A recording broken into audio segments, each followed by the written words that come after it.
I'll give a brief report regarding the bank robbery that occurred today. At around 2:15 p.m. November 19, 2025, two masked suspects entered video along Melbourne Avenue, Barangay Taluay. One threatened employee with a customer with a handgun, while the other collected cash from the tellers. They fled in a gray van with tinted windows, taking approximately 1.5 million.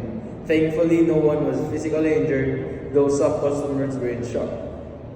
Our office secured the area, collected CCTV footage, and interviewed witnesses. Checkpoints have been set up, and nearby stations are assisting in tracking the suspect. We urge the public to report any information about suspect or vehicle to the nearest police station or our hotline. Your cooperation is crucial to help apprehend the perpetrators. This investigation is ongoing. Maraming salamat po.